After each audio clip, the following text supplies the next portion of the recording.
Hi there, everyone. Welcome to another episode of our The Virtual Assistant podcast.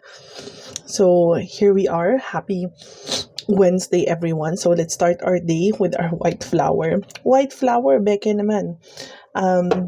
But yeah, so for today's episode, I'll be talking about more on the freelancing red flags.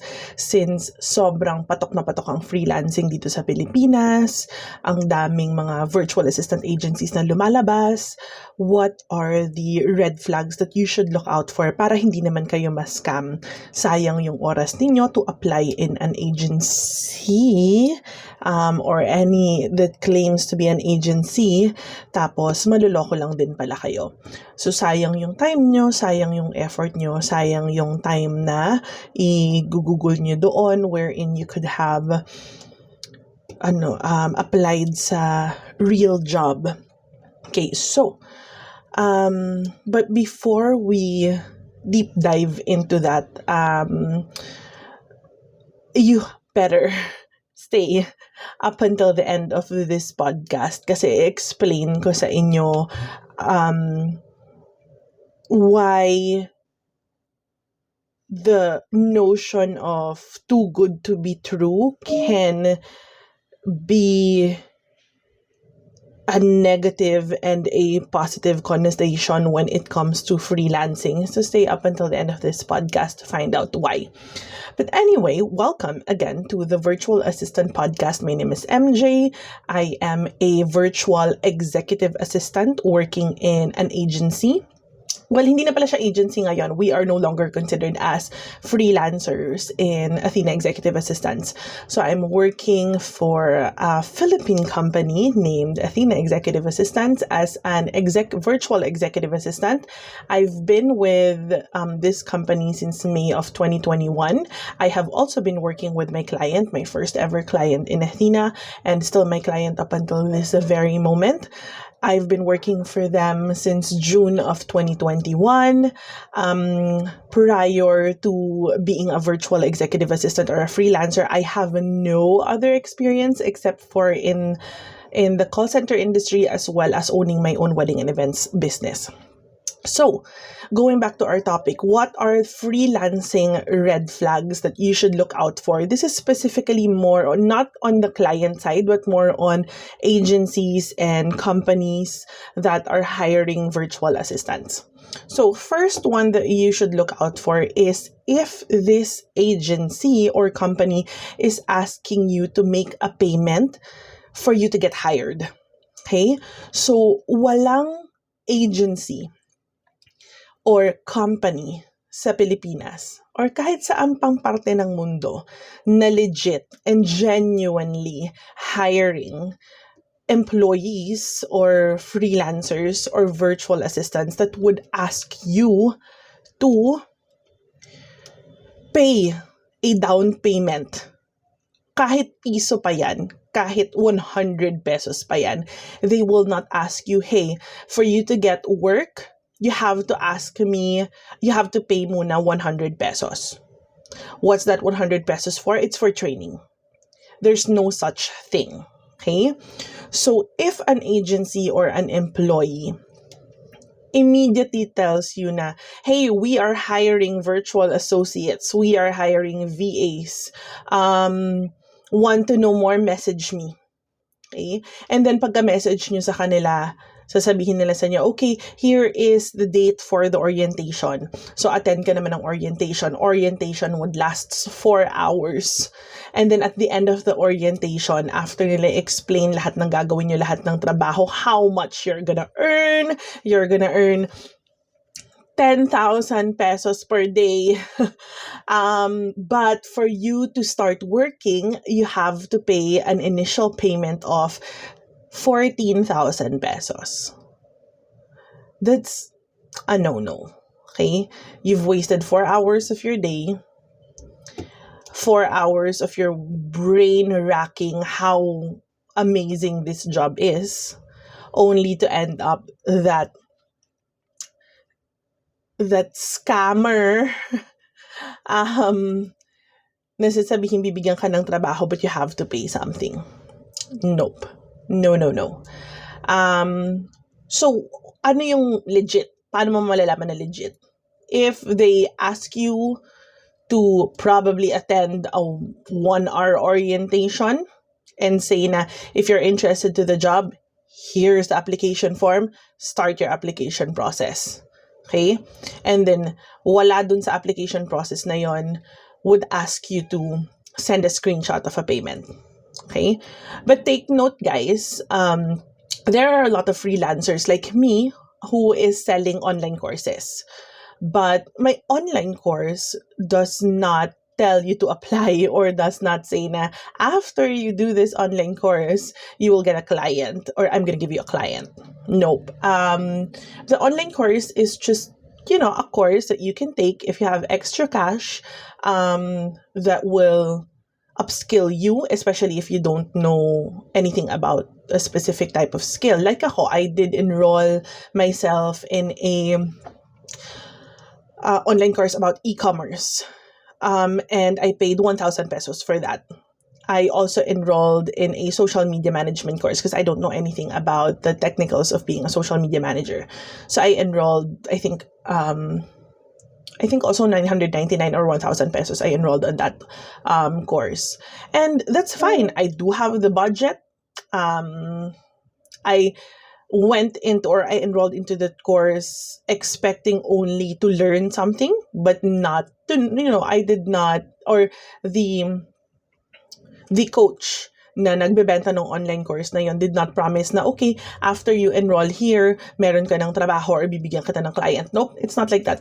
That's not how courses works. So, and that's not how work or applying in an agency or a company also works. So all you have to do para malaman mo kung legit is that there are people who are promoting it. They are also in social media, different job platforms. And yeah. And yun. Wait. So yun. Sorry, I had to pause and answer someone from work. Okay, so yun yung one of the signs. So as long as they are not asking you to pay, they are just asking you to go through the application process, a specific application process that they have in their company. And it differs from agency to agency or company to company. Hindi sila pare-pareho ng mga application process. But as long as they have a proper application process, it's a good to go agency or company. So, yun ang pinaka-first one. Inuna na natin yung pinaka-importante sa lahat. Okay, next red flag that you should look out for is if this company does not have any social media presence. They can not have a TikTok, an Instagram, but as much as possible, they should the least of it all is they should have an official website. Okay, if they don't have an official website or if their official website looks like shit, then I'm not sure if I'm allowed to say that. Okay, but if their website looks like that, then what's this? I think I'm going to X that out. I'm going to delete that. Now, if their official website doesn't look professional, there are a lot of wrong spellings, wrong grammar, then nope, that's a red flag already, even if they do have an official website. They should also have at least a Facebook page. If they don't have a Facebook page where you can see reviews and marketing materials, then that's another red flag. The next one would be a little bit tricky. Well, when I say tricky, just a few companies do this, especially if you're a startup. They might not have, if they don't have an Indeed page and a LinkedIn page. Now, for virtual assistants kasi or sa freelancing, a lot of them would definitely have LinkedIn pages. That's because they get a lot of clients from LinkedIn. they don't get a lot of virtual assistants, but they do get a lot of clients from LinkedIn. So these agencies or companies would show the LinkedIn pages to a potential client. So definitely they should have a LinkedIn page.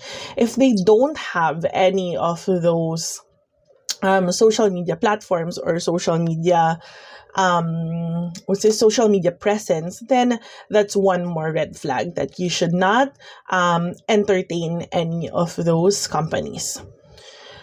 Next red flag would be if they don't have a proper application process. Kunyari, nagsimula lang yan na parang, okay, we're hiring virtual assistants and you can earn as much as 10,000 pesos a day. Okay. Message me how. Okay. And then pag minessage mo sila, ang sasabihin lang nila sa'yo is, just send me a valid ID and your bank account. And then, yun na.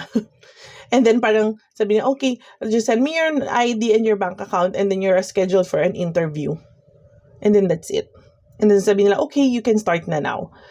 That's no.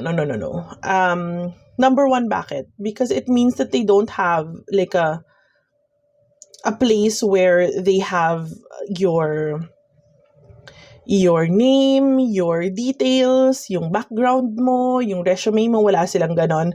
It's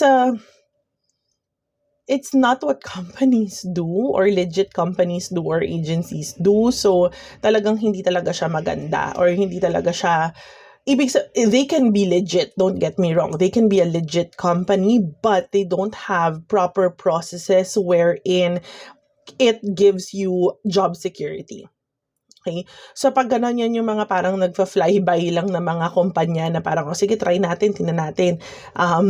Or mamaya baka totoo ngang nagbibigay sila ng mga client pero under the table lahat, alam mo yon. So yung mga ganyan, yun yung mga tipong hindi stable na kumpanya. Mamaya baka lang yan, parang scheme lang yan ng isang malaking company na gusto lang paikutin yung mga pera nila, parang money laundering, yung mga ganon. So it's a very suspicious type of company kapag wala silang proper application process. So you should look out for those things. Hold on. Another thing when it comes to the application process, yung kapag sinabi nila na no resume needed, just send your name and your bank account. Parang, okay, bakit walang application? Bakit walang resume na kailangan? So, yung mga ganan meron. No na yun. As in, look for another agency. Trust me, sobrang daming agencies dyan na naghahanap ng mga VAs. And take note these things are not easy to come by. Kahit anong trabaho naman, kailangan pagtrabahuhan talaga natin.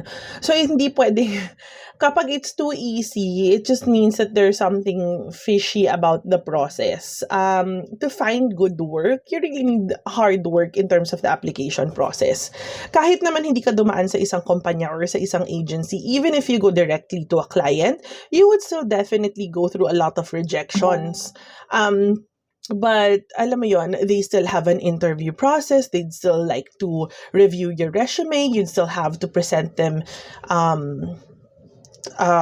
proof that you are really doing this job, or alam mo yon, they definitely ask proof of your experience, whether it be a direct client or through an agency or a company. So yun lang, that's one thing that you need to look out for in terms of tagging an agency or a company as a red flag. Next red flag that you should look out for is if they are asking you to do free work prior to hiring you.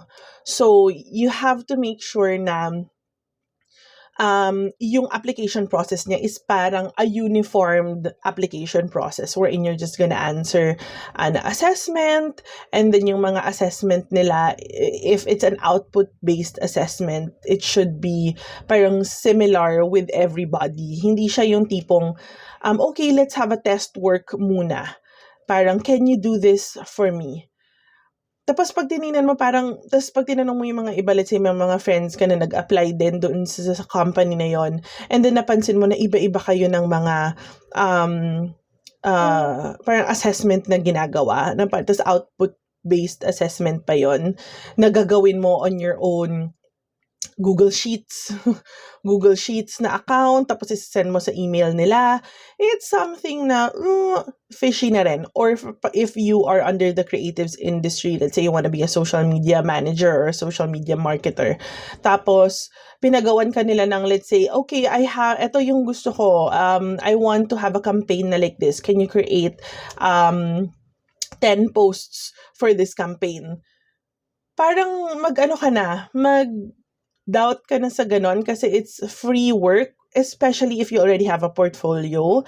Why would they need you to create an additional output for the application process? Parang it's not. Maybe if it's a really like big company na kilalang kilala na.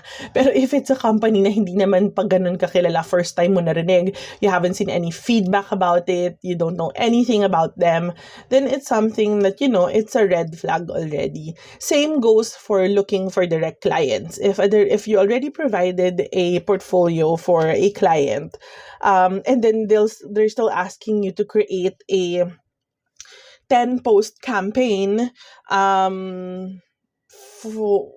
a part of your application process, it's, wait lang, this is already free work. You better know your worth. So, that's another red flag that you should look out for. Next red flag that you should look out for, this is also affects even the legit agencies and companies, especially if startup yan. If you see feedback from current applicants or current employees, current VAs, saying na they are not paid on time, wag na. Okay, they might be a legit company, but they are not paying their employees on time. It just means that they don't have good management. They don't have a good finance process or accounting process. Kasi when you are a company, ang first priority mo all the time is to pay your employees on time or your contractors on time. If naapektuhan yung sweldo ng mga tao mo, it just means you have bad management. Why? In any business, especially like me, I have a business, I have my wedding and events business. Sometimes I have tie-ups with venues wherein they will pay me, I think a month after the wedding itself. So what I do, or what I really want to do is to make sure na meron akong backup na pera para after nung event na yon, I can pay my staff on time. Sometimes nagkakaproblema ako ng ganun kapag talagang short sa cash. Ganun naman talaga yung business ko sa wedding and events, especially nung umabot kami ng pandemic. So I have to wait for the client to pay before I can pay my tao. But when it comes to an agency na malaking-malaki, hiring people left and right, they should always have a cash flow na nakatago just in case may mga delay sa pagsingil sa mga client nila para hindi nagkakaproblema sa pagpasweldo ng mga tao nila. So, yun, if you get feedback or based on your research, nakita nyo na, oh my God, hindi nagpe-pay on time itong agency na to or itong company na to, there might be something wrong in their management. So, don't apply muna. Maybe if they were after maybe a few months or after a year, nakita mo that they have improved their process, their employees are no longer saying na they're not being paid on time, then you can decide to apply with that company after. Okay.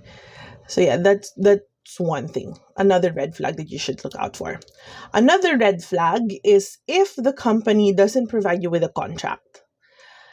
Lahat ng kumpanya, whether it be an independent contractor or you're a freelancer, and even if you are not going to apply to an agency and you're going to look for a direct client, you will provide your client with a contract. Okay? Kasi nakasaad dun sa contract niyo yung mga details ng mga tasks na gagawin mo if you have specific tasks that you are assigned to do.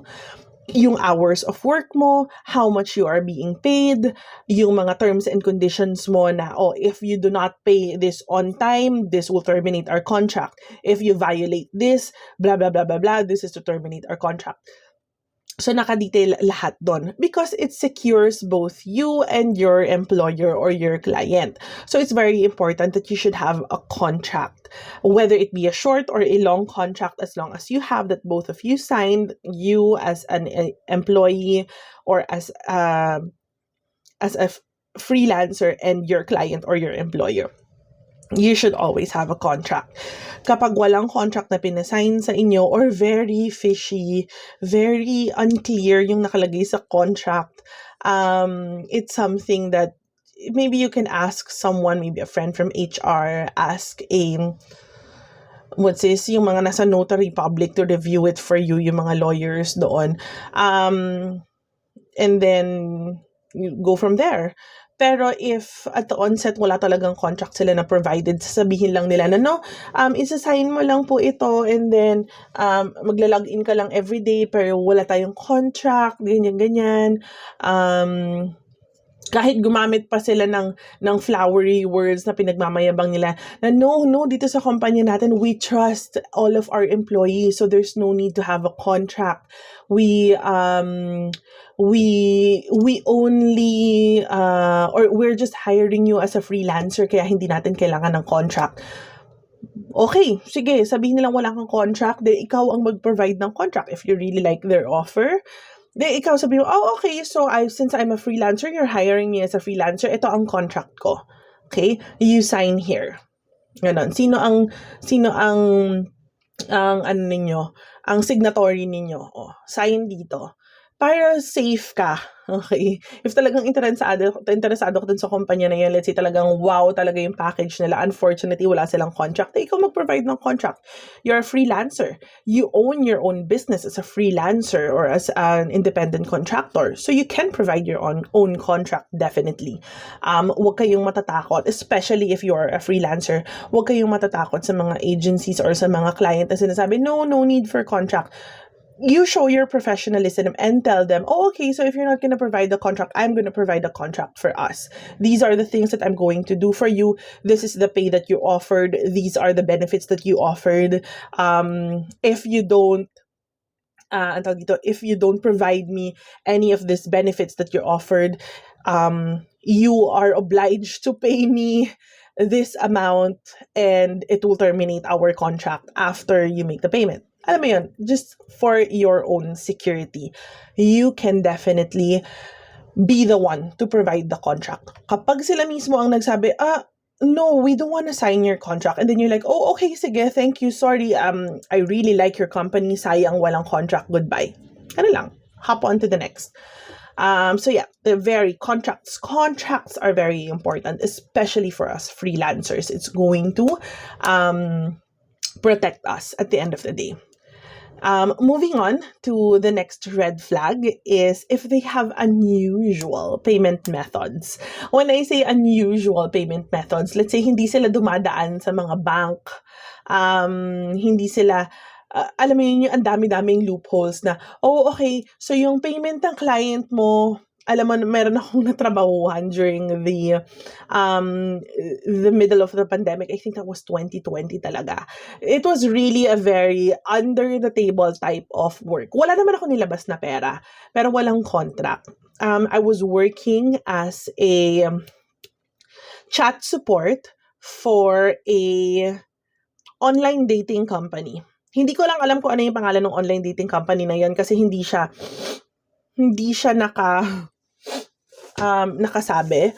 Basta it's an basta it's an online dating site. I don't know what site it is. Maybe it's an agency that provides chat support to different online dating sites. But yeah, it's an online dating site. Magre-reply ka sa mga chat ng mga lalaki pretending to be someone. You can pretend to be a foreigner from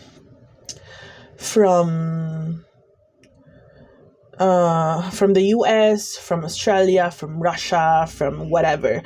You can iba't ibang persona per guy. May mga pictures din na nakabank na dun sa account na parang ipapadala mo if the guy asks for photo.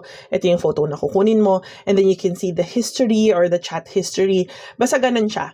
So it's sobrang under the table. It's not legit. We didn't have any contracts.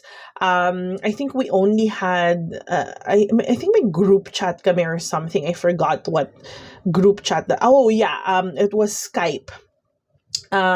So we had a group chat sa Skype with our team leader. And then, ako naman alam ko na noon at the onset pa lang that this is not a legit company. Walang contract, walang proper application process. It was just like, or if you're interested, ito yung orientation day. And then, come orientation day, okay, if go ka, sali ka dito sa Skype, walang interview at all. Sali ka dito sa Skype group, and then dito lahat, ganito yung payment, ganito ka per chat yung sweldo mo. So, tapos permanent work from home, work anytime, anywhere, pwede kang through phone, through tablet, through laptop, as in, ganda talaga. But yeah, hindi ako nabayaran. I think I stayed there for a week. Hindi ako nabayaran because they were really, really, really fishy people. So yung payment scheme nila was the payments from the clients will go through the team leader, and then the team leader will be the one to pay out sa inyo. Bahala na kung ano yung mga bank account nyo. If wala kayong local bank accounts, they will padala sa inyo through Palawan, through Cebuana, yung mga ganon, Lulier. So it was very, very complicated. The payment process was very complicated. So that's one thing na talagang, no, this is definitely not a legit company. And yeah, there were a lot of, I've made some good friends dun sa company na yon or sa gig na yon. And we were all like, no, we weren't paid. We did the work. And guys, it was really shocking work. When I say shocking, we've seen photos of guys, so yeah. So that's one thing that you should definitely look out for. Another one, this is the one that I've been talking about at the beginning of this podcast, wherein I said na ito yung biggest red flag talaga that you should look out for. Pero this red flag kasi can go both ways. It can either be a good, it might be a green flag, and it might be a red flag. So, depende talaga sa company. So this is if you feel like something is not right, or if feeling mo off, or you feel na parang too good to be true yung offer ng company, then it should be a red flag, but do your research also. Okay. Now, why did I say na it can be a green flag and it can be a red flag also? Number one, because nakukuha ko kasi ito na feedback sa kung saan ako nagtatrabaho ngayon. Nasasabi nila, oh my God, that's too good to be true. Hindi totoo, scam yan. It is too good to be true, especially if you came from the BPO industry or the call center industry. Kasi ang starting rate natin sa call center industry, siguro malaki na yung mga 20,000, 21,000 for an agent. Especially if you are an agent with no experience or prior work experience. You are an undergrad. You are a fresh grad with no work experience. Your starting rate will be between 16,000 to 20 or 21,000 pesos. Pero kasi agencies now are providing a starting rate of, like sa amin, 46,000 pesos, whether you have experience or no experience. As long as you pass training and you get matched with the client, your salary will be that much. Tapos meron pang MacBook Air, meron pang HMO, may optical, may dental. So talagang pack na pack talaga. Those things talaga are red flag at the beginning, especially too good to be true, especially galing tayo sa call center industry. Ngayon lang, 2021, between 2021 and 2022, nagbo-boom yung mga freelancing agencies or VA agencies dito na sobrang ganda ng package, sobrang ganda ng benefits, sobrang laki ng sweldo. Tapos work from home pa. Now, why do I say na it's a green flag? Based on your research. Like, for example, sa Athena, ang dami-daming hiring ng Athena. Nakikita mo din naman na we have Facebook page, official website. We're very active on our social media. You can see our reviews on Indeed, on LinkedIn. So, makikita mo talaga na legit. Pero parang too good to be true. Na parang, oh my God, totoo ba talaga to? Well, the reason is yes, totoo. So, why does a company na startup can give you that much sweldo and that amazing benefits knowing na startup sila, and then ang laki ng sweldo, doble ng mga call center agencies.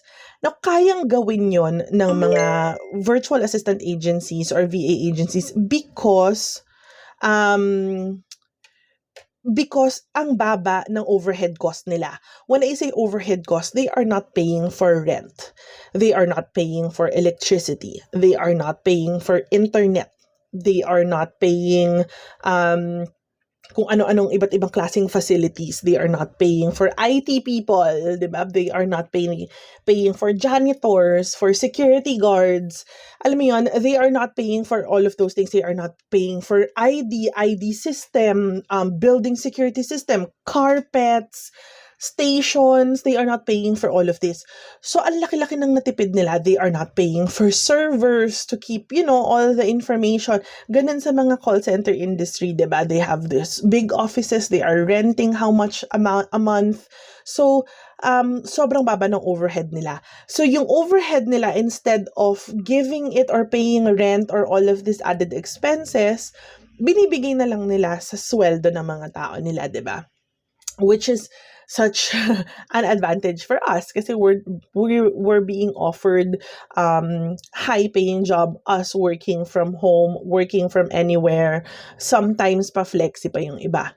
Now, yung iba naman, yung red flag naman, pag too good to be true naman, yun yung mga tipong talagang sasabihin nila sa'yo na, hey, you can earn 60,000 pesos a week or 100,000 pesos a week. Diba? Parang yun, wait, tapos work from home and then flexi time, tapos 100,000 a week. Tapos yun naman pala, yung mga 100,000 a week na yon would entail you a lot of sales work.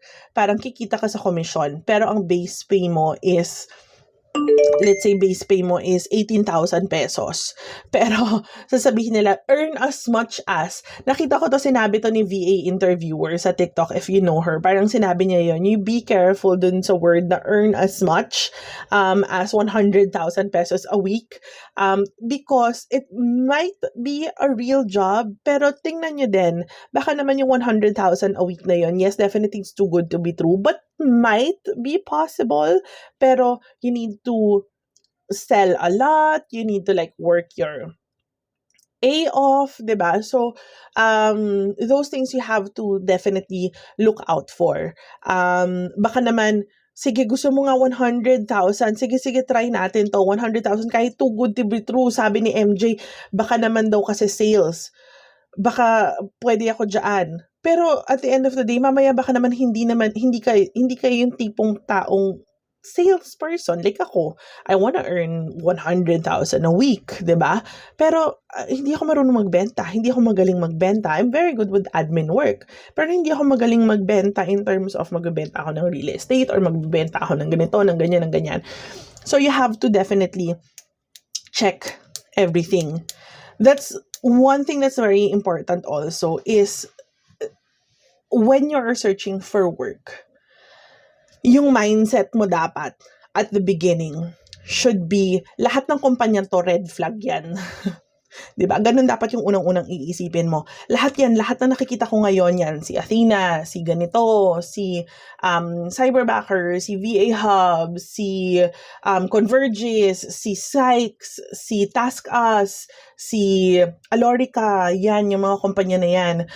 Basta lahat na nakikita mo may mga opening, whether it be freelancing or call center, or kahit anong a-applyan mo, SM pa yan, apply mo si SM, apply mo si TikTok, apply mo si Shopee, lahat yan dapat sa umpisa isipin mo, o lahat yan red flag. Kahit gaano pa kasikat yan, lahat yan sila red flag. Okay? And then, ang gagawin mo is i-research mo ngayon lahat ng kumpanya nila yan. Hahanapin mo yung mga reviews ng mga employees, hanapin mo yung mga social media accounts nila, mga LinkedIn pages, Indeed pages, JobStreet, kahit ano pang mga job platforms, hanapin mo lahat doon. And then do your research. Maghanap ka ng mga write-up regarding the specific company that you're trying to check out, ano yung mga reviews nila online, ano yung mga sinulat, let's say may newspaper article ba to, may mga online blogs ba regarding this, check mo sa YouTube, baka meron silang page din doon, di ba? Yung parang ganon. Do your research.